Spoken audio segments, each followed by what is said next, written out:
Dude, my friend gave me the shirt, and because she's like, I got 2, and it looked great on her, and then I put it on, and it's like fully my tits are out. It looks good though.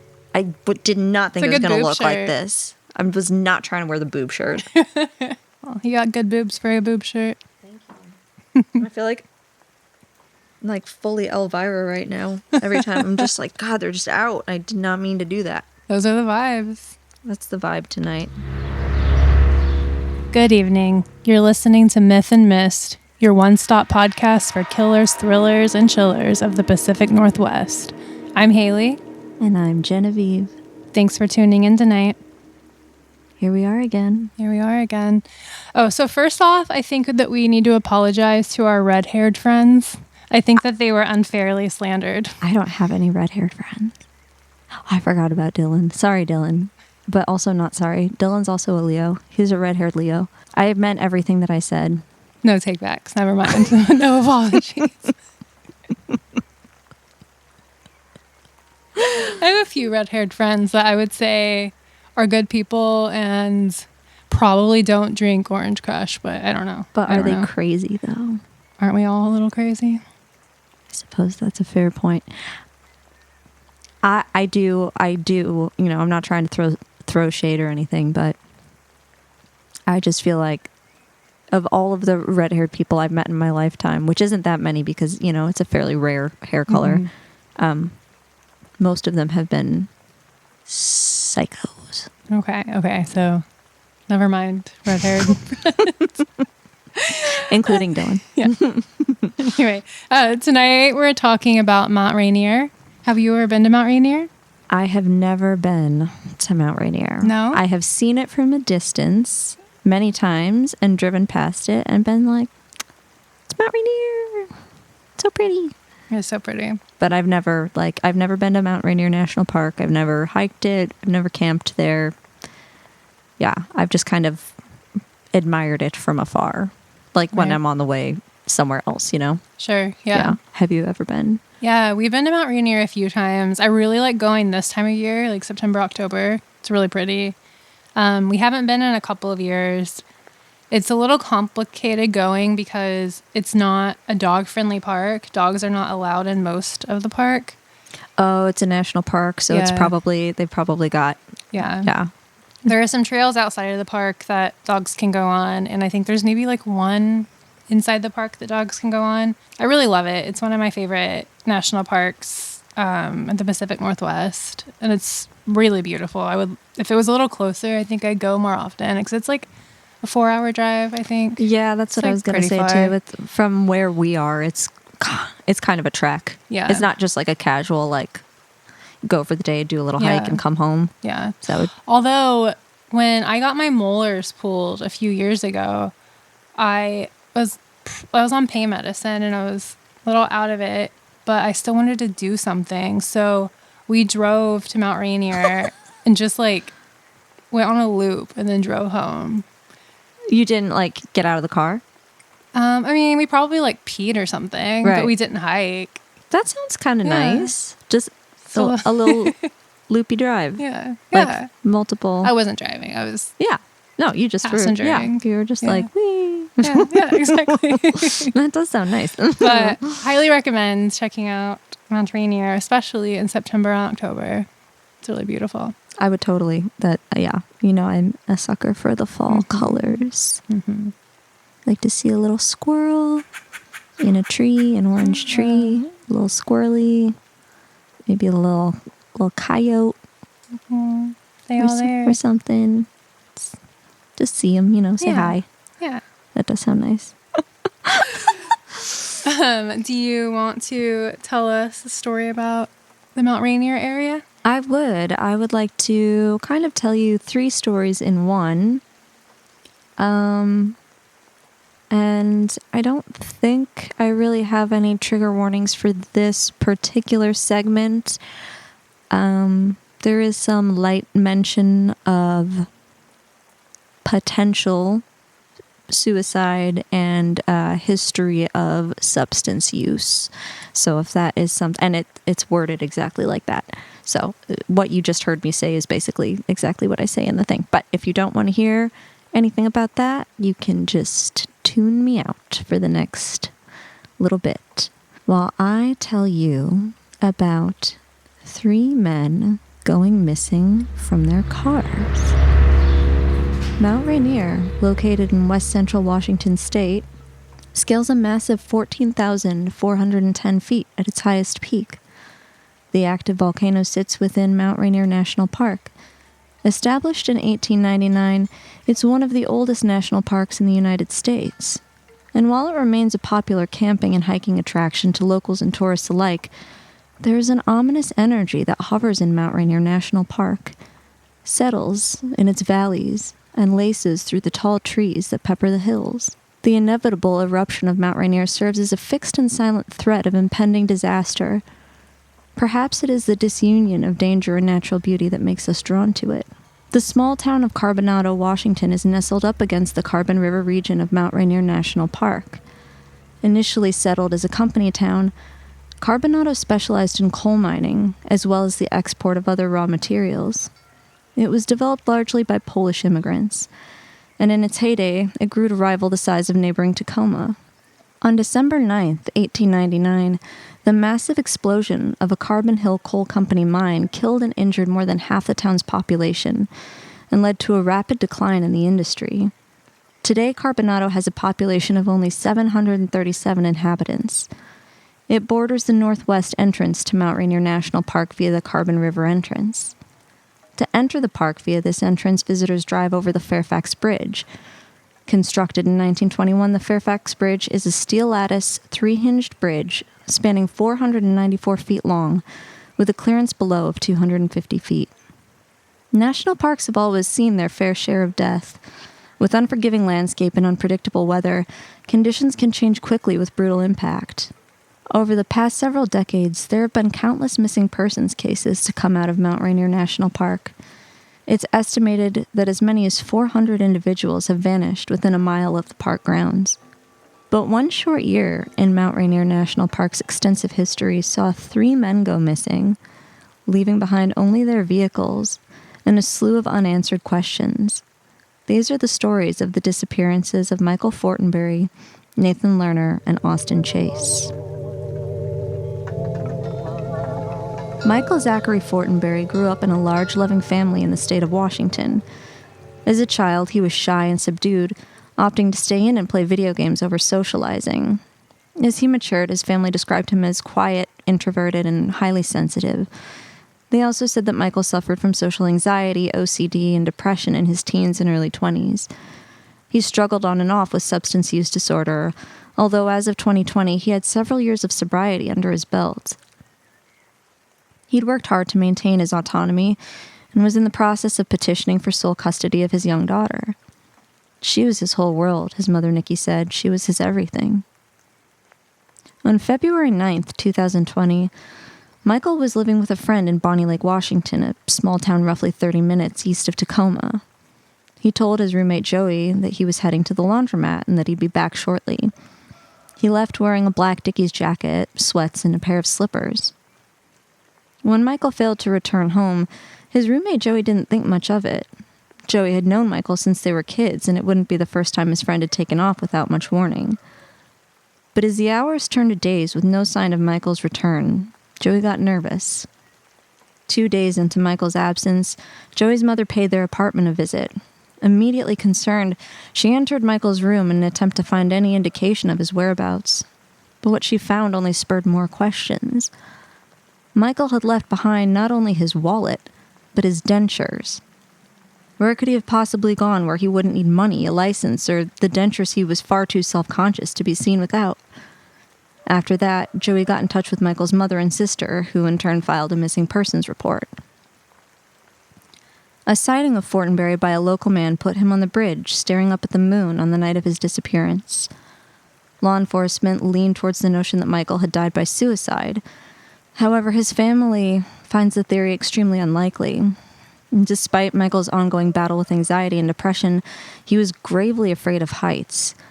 He left no note, at least none that was ever recovered, nor gave any indication that his mental health had taken a turn for the worst. His mother also argued that he would not have abandoned his daughter. discrediting the police's theory that Michael had simply, quote, left town. The same day the report was filed, police were notified of an abandoned car found parked on the Fairfax Bridge that matched the description of Michael's missing vehicle. But a search of the car found it empty and lacking any hints to Michael's location. His family believes a sudden bout of delusion as a likely cause for his disappearance. He suffered from a sudden onset of such symptoms several years prior, leading to a brief hospital stay.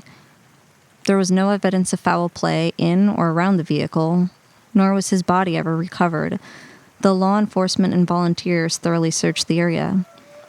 At the time of his disappearance, Michael Fortenberry was 31 years old. In January of 2021, Nathan Lerner had just returned to Washington from Alaska. He was in recovery for opioid addiction. However, according to his mother Miriam, he'd thrived in Alaska. He'd gotten sober and found work as a kayak tour guide. Nathan loved being able to be active and outside all day. However, when the pandemic hit, he lost his job and was forced to move back to Washington. He'd only been home a couple of weeks and was staying with a family friend in Bonnie Lake, but living primarily out of his car. On January 6th, Nathan walked into an Auburn, Washington emergency room complaining of excruciating pain. He was subsequently treated for an unspecified infection, but rather than admit Nathan, the hospital staff wrote him a prescription for antibiotics and administered a dose of Dilaudid, a brand name for the opioid hydromorphone. It's unknown whether or not Nathan was sober at the time of this visit or if he disclosed his history of substance use with the practitioners who administered the drug. What is known is that Nathan left the hospital and was never seen again. After reviewing his labs, the hospital discovered abnormalities and attempted to contact and admit him. He neither answered nor returned their call. His parents, worried by their last correspondence with him, also reached out but were equally unsuccessful. Nathan's abandoned car was located just south of Fairfax Bridge, keys still in the ignition.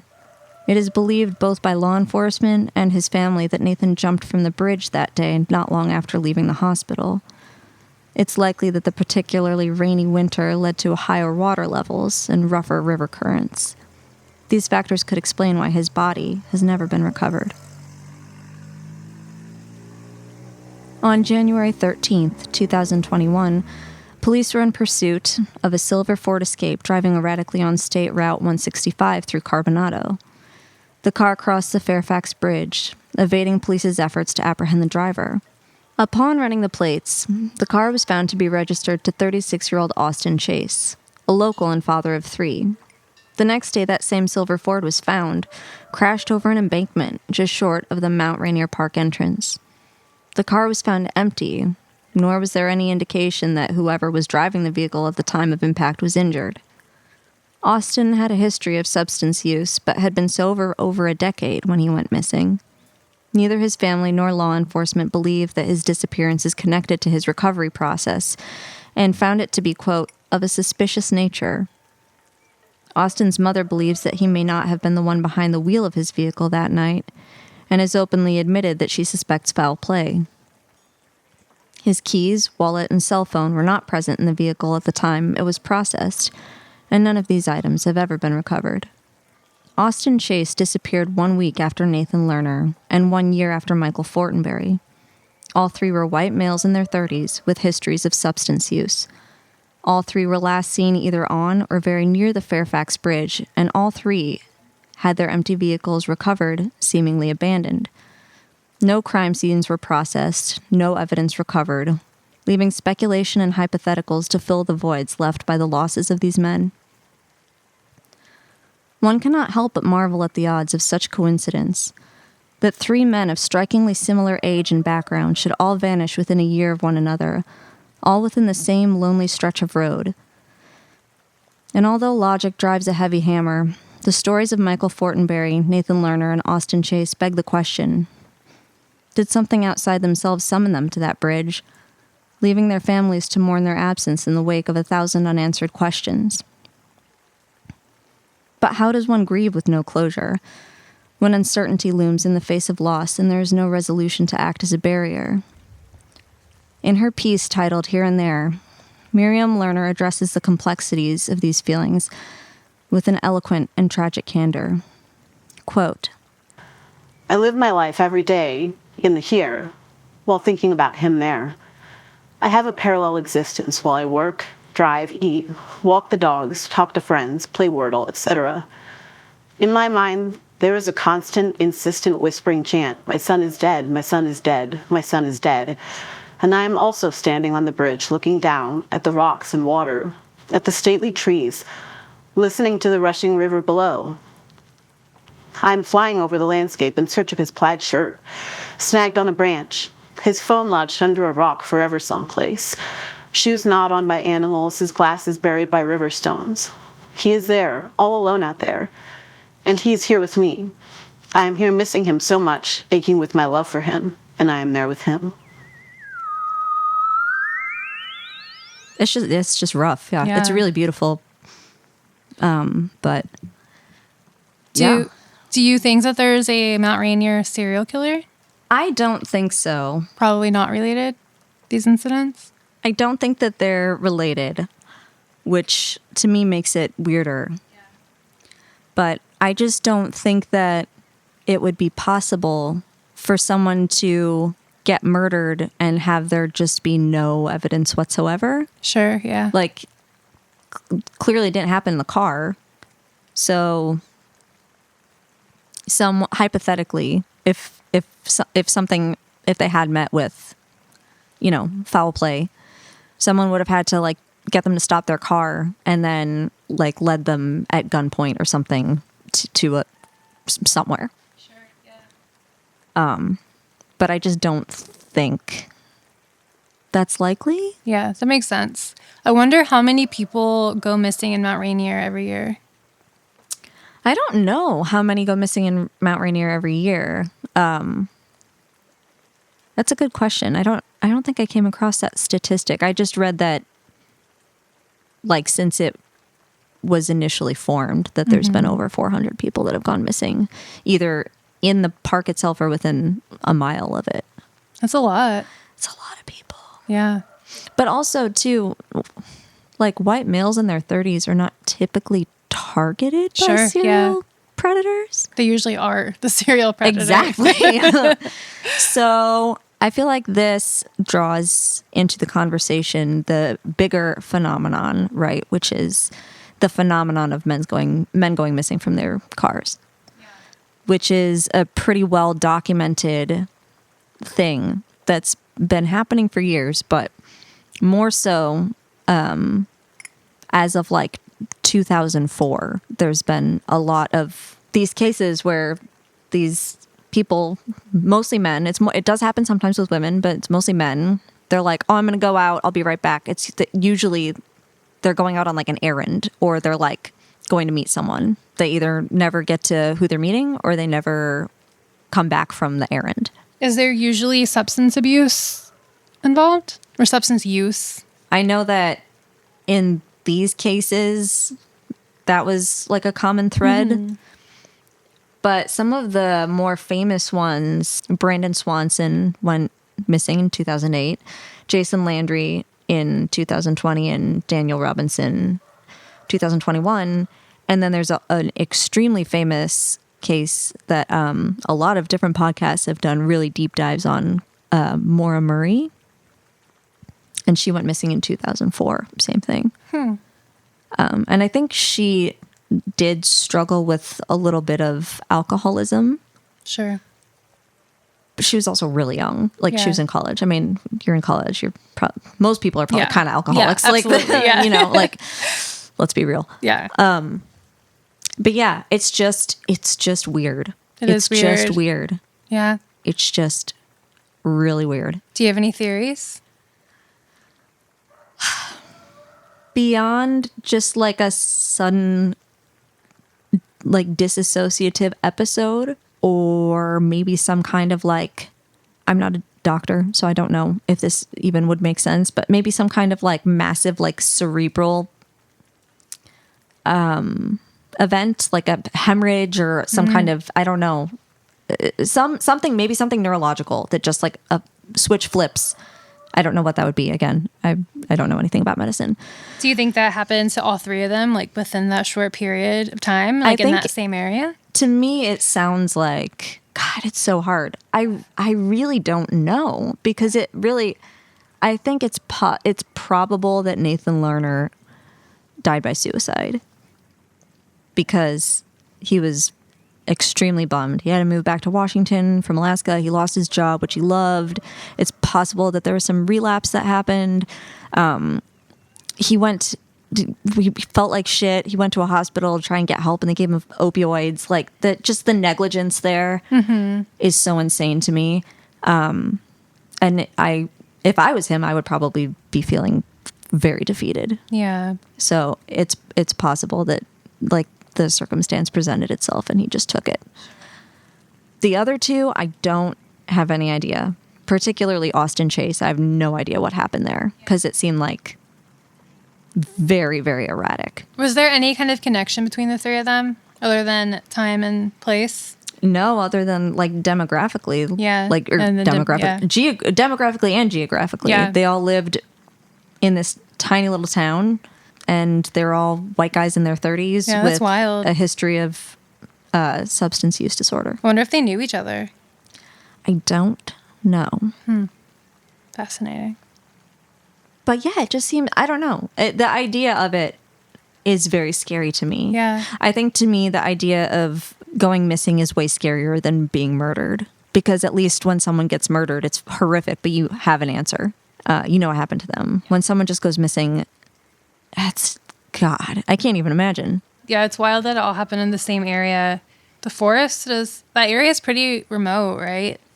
So It is. But there's another case of this woman that I wish I could remember her name. I cannot. She like went camping with her friends. And then I'm not sure if she did like a little bit of mushrooms or if they were just like kind of partying a little bit. But it seemed like it was fairly tame. And then according to all of her friends, she just like took off all her clothes and walked into the woods. And she was never seen again. is that Mount Rainier as well? That was not Mount Rainier. Oh, okay. But it's the same kind of Yeah. trend of like everything's going, it's normal, and then it's just like bloop. It's like someone activates you, you know, and you're just like bye, and you just Yeah. like. It also really pisses me off when someone goes missing and the cops were like, "Oh, they probably just went to start over." Yeah. And it's like, how easy do you think it is to start over? Yeah. Especially when they don't have their wallet. They don't have their credit cards. Yeah. They don't have their license. They don't have their teeth. Yeah. Like, you know what I mean? I'm like, that's just lazy. Yeah. Y'all are Yeah. some fucking fat, lazy fucks. Like, for real, do your job. Jesus Christ. Oh, they probably left. I mean, they've been saying that. They say that anytime they don't want to, like, bother investigating. Yeah. They said that with so many of the kids that John Wayne Gacy murdered. 14, 15-year-old kids. They're like, oh, they probably ran away. Just, you know, I'm just like, fuck. Yeah. Do your fucking job. Do your fucking You job. fucking pigs.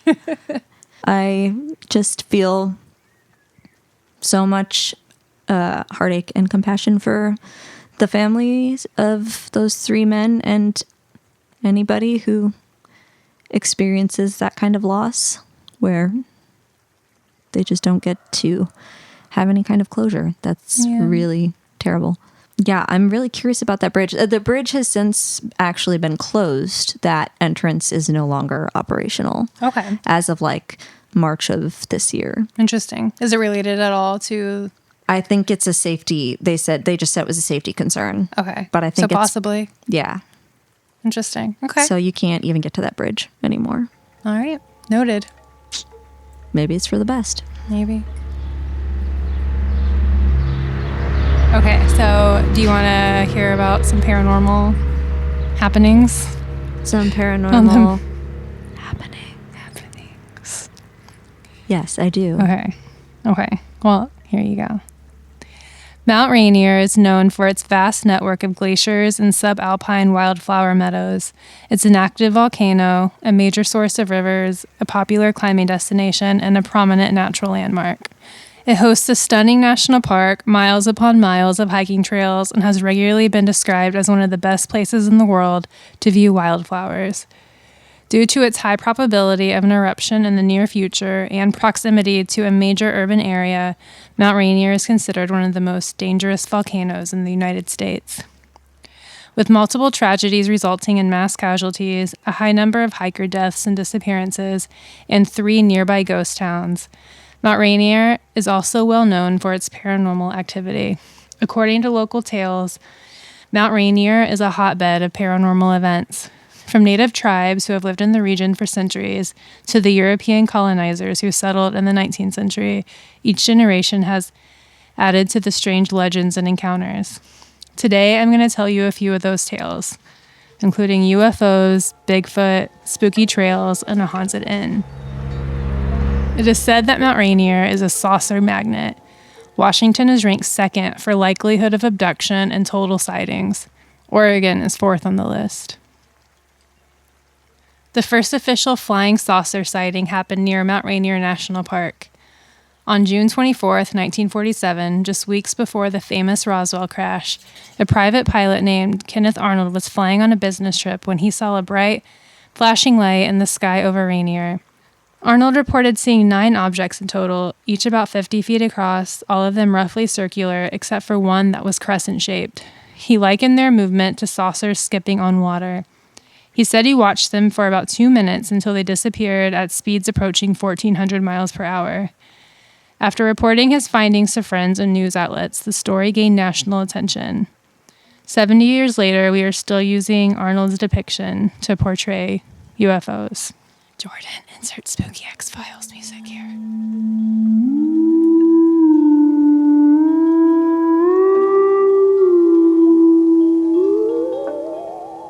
The Paradise Inn is a historic resort at the base of Mount Rainier. The historic building opened in 1917 and features 121 rooms, a gift shop, cafe, and a dining area. It has been designated a National Historic Landmark and placed on the National Register of Historic Places.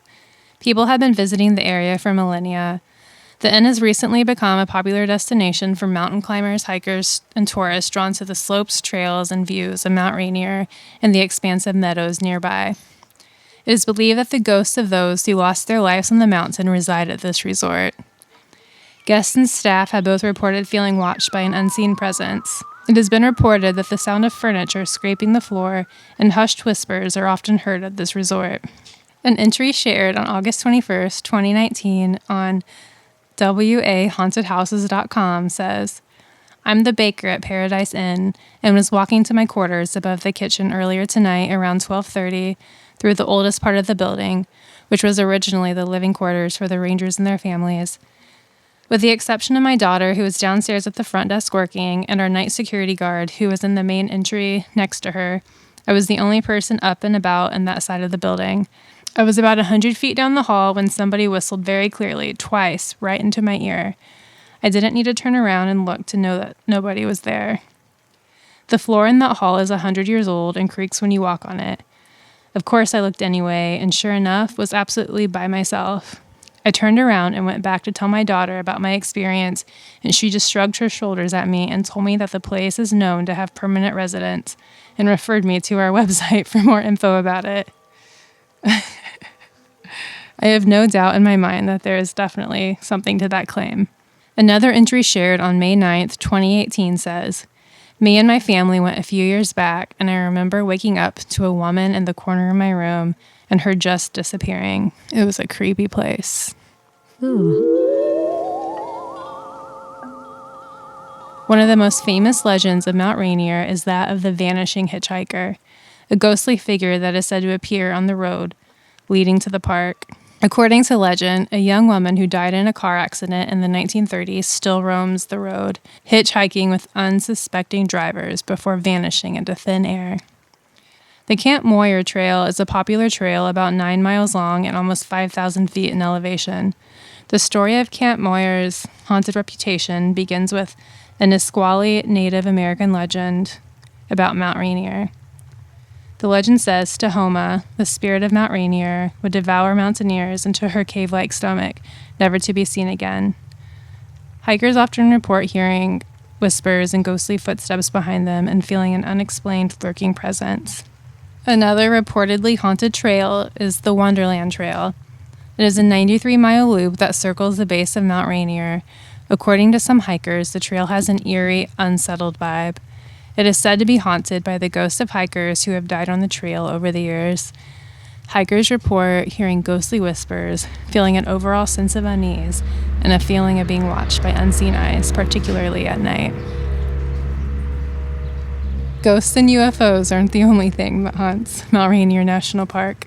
Bigfoot sightings are a big part of the lore of Mount Rainier National Park. The area is known as prime Bigfoot territory. The area's vast, old-growth forests and relatively remote areas offer prime real estate for the large, elusive creature.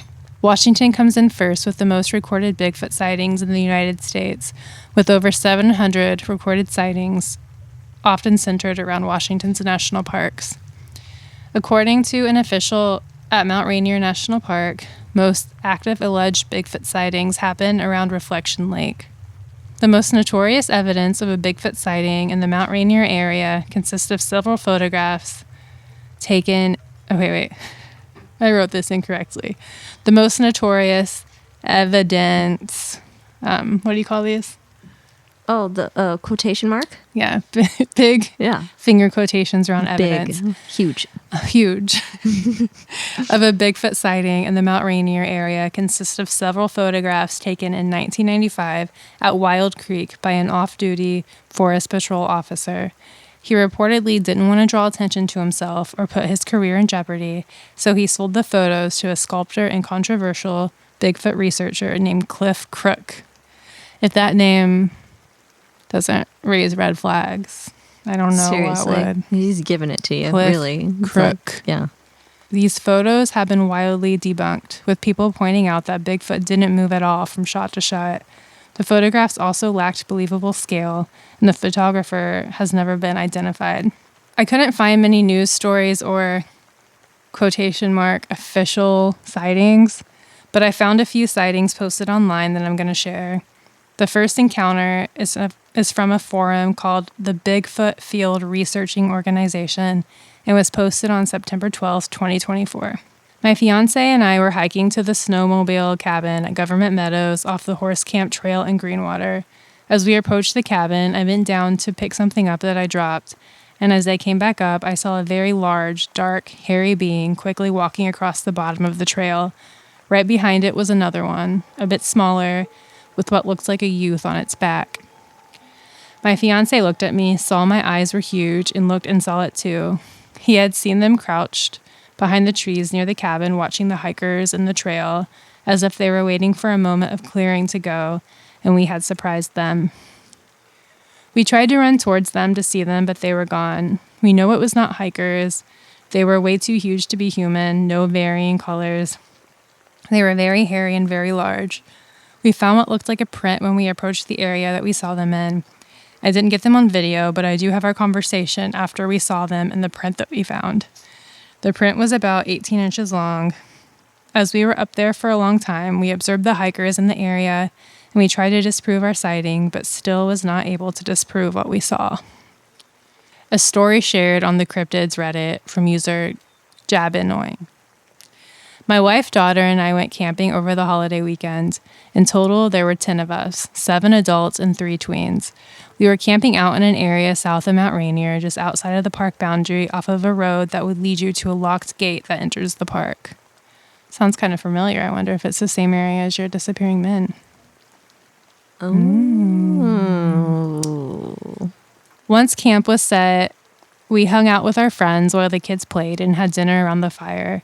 Just friends hanging out and having drinks, hanging around the fire, and all was great. We stayed up pretty late and everyone was getting tired and cold. Slowly, everyone faded off to their tents and to bed. My wife was cold and went to warm up in the car and then proceeded to fall asleep. My daughter and I were the last 2 awake out by the fire, and she decided she wanted to sleep in the car where it was warm with my wife. She grabbed the stuff, zipped up the tent, and off to the car she went. I stayed up a little longer by the fire and must have dozed off momentarily because when I woke up, I was sitting in the camping chair and it was pitch black with only the coals of the fire glowing red. I got up and found my way to the tent in pitch blackness of the night and climbed in and went to sleep. Around 3:30 a.m., I woke up to my daughter's tent kind of rustling and what sounded like 2 female voices talking really softly. I listened intently, trying to hear what they were saying, but I couldn't really understand anything. There were no real discernible words coming out, just mumbling, then silence. I figured it was just my wife and daughter finding their way to my daughter's tent, not wanting to wake me up by being loud. As I lay there in what I can only describe as dead silence, I hear sticks breaking, and then I hear something directly outside of my tent. I slowly raise up to a seated position and hear something breathe in and exhale a large breath. This is the heaviest breath I have ever heard, and it was followed by what I can only describe as a very loud huff, as if from a horse or cow or some very large animal. I sat there frozen with fear, trying to rationalize what it is I am hearing, and it stopped. What followed next is an owl hooting a little ways off near our friend's tent, and after that I heard nothing else. I stayed there sitting up, frozen with fear, for what felt like forever until I could tell the sun was coming up. I mustered up the courage to go outside and check the ground in front of my tent, and that's when I noticed my daughter's tent was unzipped and empty. I panicked and rushed to the car, and there they were, still sound asleep. I see not a single track around our tents, and everyone else is about 20 to 30 yards away in theirs. Now I'm freaking the hell out. Who did I hear talking? Who was skulking around the tent? Skulking? Is that a word? Skulk. Yeah, skulk. Okay. Skulk. Who was skulking around the tent? What the hell was that breathing in front of me and huffing outside my tent? What opened my daughter's tent zipper? Surely there's an explanation. And I sit out there for at least an hour getting the fire going as our friends begin to get up and move around. They slowly make their way to the fire, and I immediately start asking them, did any of you wake up talking or moving around, and did you hear that owl? Nope, no, and no, they all replied. We still have another night here. I decided I'm not sleeping in the tent tonight. The rest of the day went great, basically just camping and hanging. It's getting later now, and although the sun is out with blue skies, the tree canopy in our camping area is thick, and even the brightest points in the day was still pretty dark compared to the road area. As we are hanging out, I hear strange animal-like noises way off in the distance. By this time, there are 5 of us hanging out by the fire. As we sat there, we heard these blood-curdling screams and wood-type howls that everyone heard. We all stopped talking and fell silent, and we all began to ask each other, what the fuck was that? We heard this 4 or 5 times. It sounded like a woman being murdered and a howling type sound. Then came a few tree knocks from the same general direction. We decide, okay, we will do a tree knock back. That is when we heard it. I got a chill down my spine to my core, and the hairs raised up on my arms and neck. We both looked at one another and at the same time asked, did you fucking hear that? I asked him what he heard, and we had both heard what we can only describe as a monkey or gorilla sound, like you would hear on Discovery Channel or something. It was far off, but deep and rumbling sounding. I want to say it was like directed or focused at us. I've been hiking and camping here in the Pacific Northwest for almost 20 years now and never have experienced this while I was camping out with friends and family.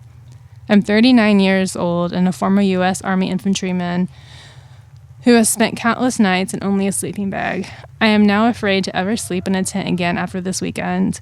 I have never really ever felt fear like I did that night in all my time in the forest out there.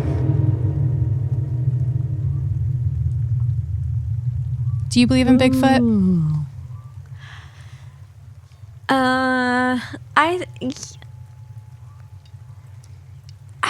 I can't say that I believe in it because I've never seen it, but I would like to.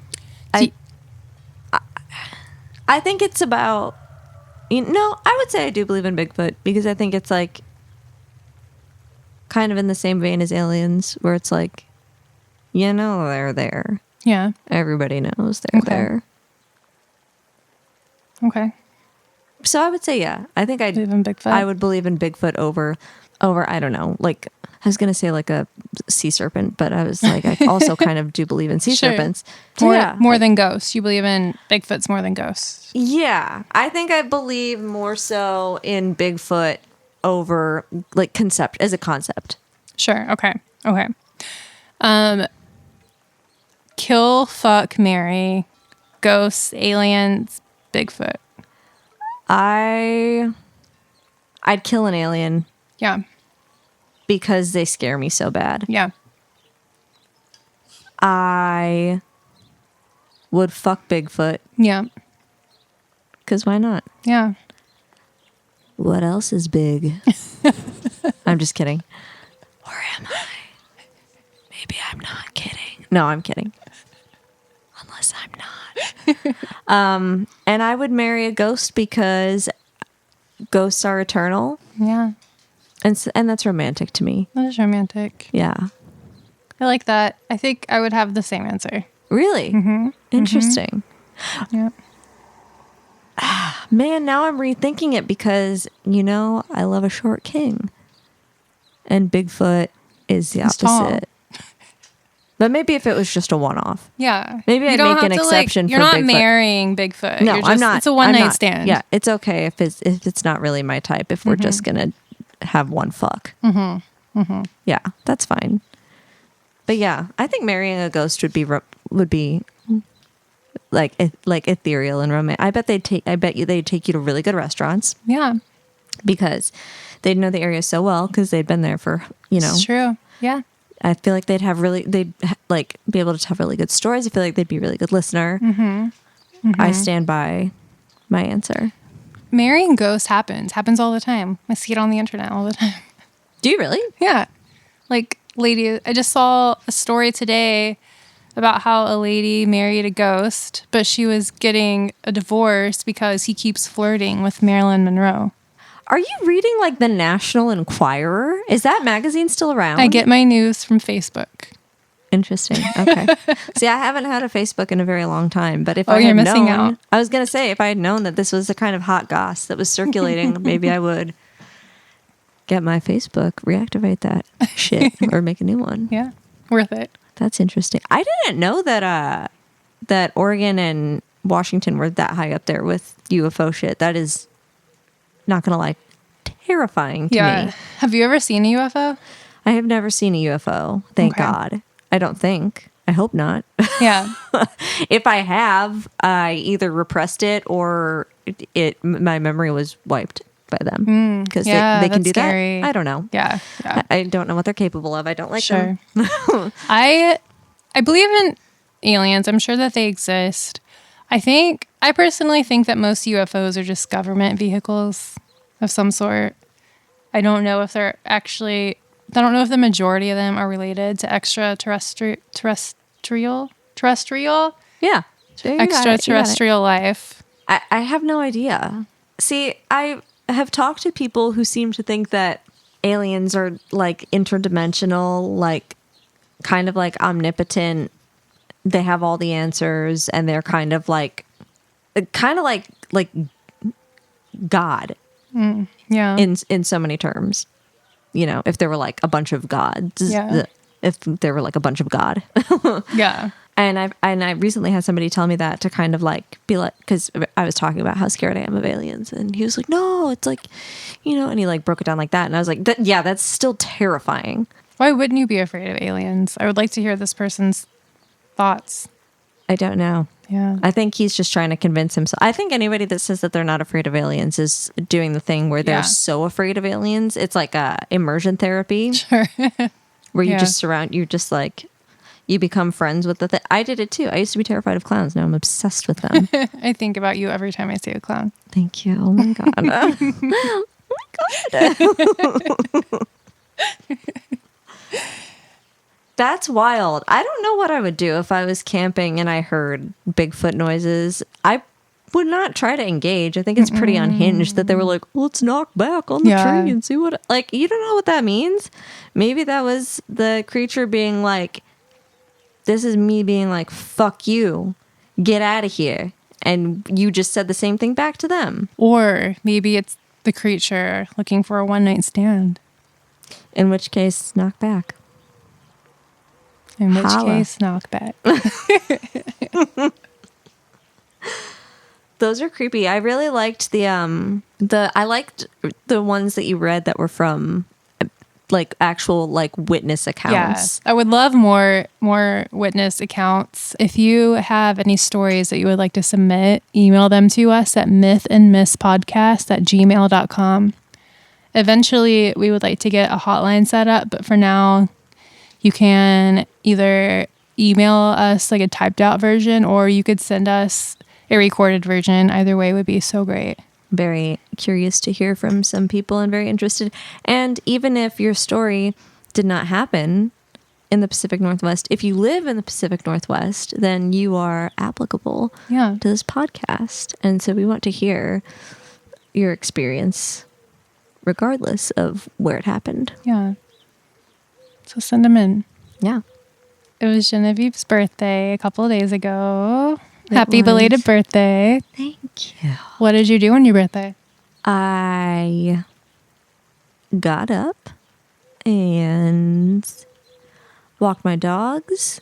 Me and my little guy, we went and we got a smoothie. And then we drove to Savi's Island and we went to the pumpkin patch. Nice. Which is honestly probably one of my favorite places maybe in the world.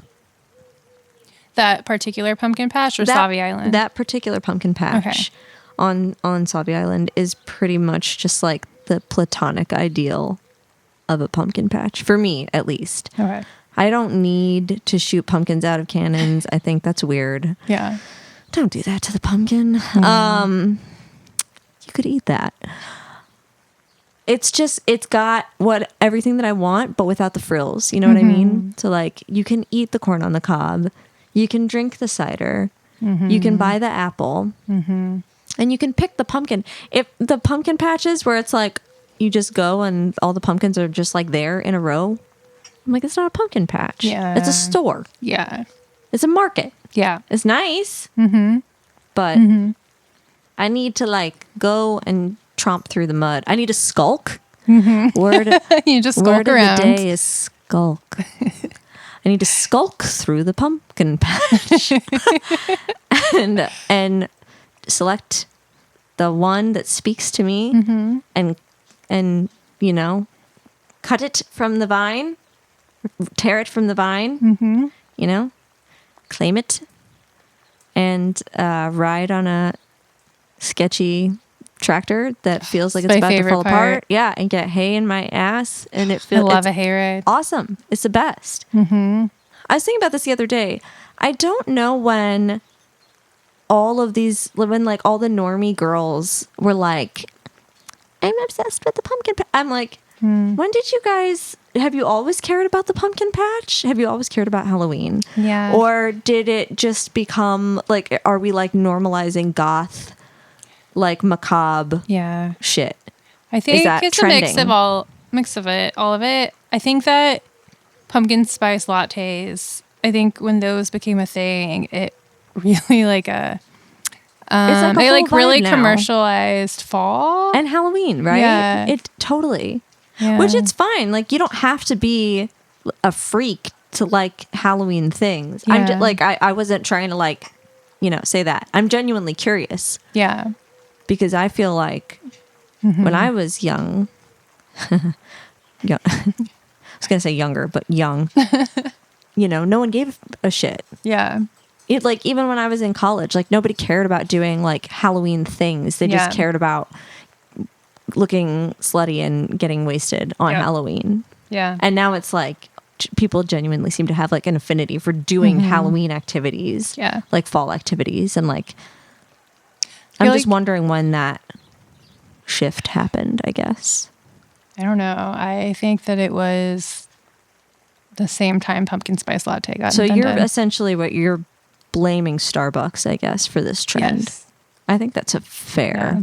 And also I think that's fair. Yeah. goth became a lot more mainstream too. I mean, we have like Wednesday now. I know Adam's It- Family has always No, it been a didn't. big thing, but it's It did. completely It normalized now? really has been normalized. I think it's like weirdly like blending together with like festival culture and like goth aesthetic has like made this weird hybrid thing. I don't know how I feel about it. I don't think I like it. I don't know. I have mixed feelings about it because when I was a kid, I grew up in a tiny, tiny town in the middle of Indiana, like one stoplight. I was the only vegetarian at my school. Like I don't know.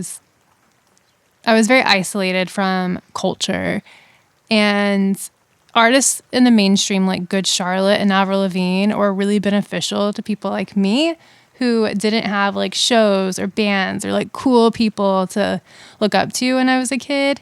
So I think having counterculture accessible it can be beneficial to those. You mean counterculture through like kind of like a more mainstream pipeline? Yeah. Yeah. I think it can be beneficial. Like It can kind of be like a starter pack, you know? Yeah. It can like open that door for yeah, you. like I think the starter packs are really helpful to the weirdos out there who are a little more isolated. Oh, for sure. I mean, no kid woke up when they were like 10, 11, 12 and was like listening to Christian death. You know what I mean? Like nobody like that wasn't anybody's like intro band. We started elsewhere. Yeah. So I think that's a really good point. But yeah, I don't know. It's all marketable now, and it's all marketed to.